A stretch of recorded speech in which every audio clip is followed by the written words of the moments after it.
So Derecka, Opportunity to Work, the Opportunity to Work initiative.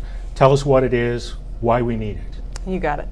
So I'm going to take you back to 2012 for a second. And at the end of 2012, our Silicon Valley Rising Coalition was thrilled to win a minimum wage increase in Silicon Valley. It was at the time the highest minimum wage increase in the country.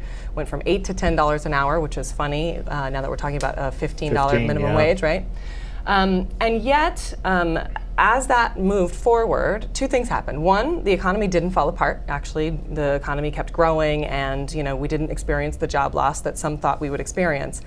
But another thing happened. Workers in our region started to tell us that they were having a hard time getting hours, that it didn't matter if they were making $10 or even $15 an hour if they can't pull together full-time work. And so we started to really think about what are the innovative policy strategies that we could be moving to get at this problem of underemployment, which isn't really showing up when people talk about the Valley economy thriving. It is growing. Unemployment is at a very low rate. But that masks this problem of underemployment, where especially low-wage workers of color can't get access to hours to cobble up a full-time schedule. And so Opportunity to Work is the culmination of research and some organizing strategies to say that businesses in San Jose should offer their employees, their existing qualified employees hours when they have them available before hiring new workers. It's a very simple tweak that would allow workers to have the freedom to choose to work or not as hours become available on the job. So that's it. That's it. So Matt, the Chamber opposes the Opportunity to Work initiative. Tell us why. So we oppose the measure for some pretty simple reasons. It's flawed logic. It doesn't create any additional jobs for disadvantaged workers. In fact, it'll actually weaken or actually lessen the number of jobs. And it's a simple math equation. There's 72,000 part-time jobs in the city of San Jose. Assume they're working 20 hours a week.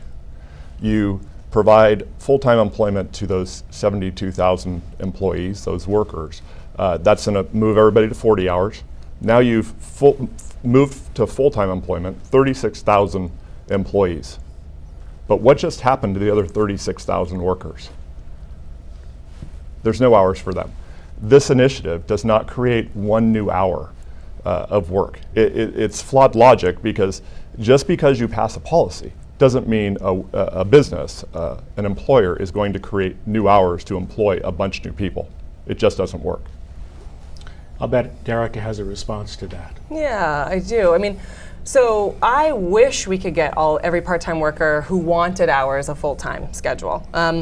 This initiative, unfortunately, doesn't do that. What it says is that if you have a couple hours available, if you have 2, 3, 4, 10 hours available, and you have an existing worker who's trained and can do the job, you should offer them the hours, see if they want them.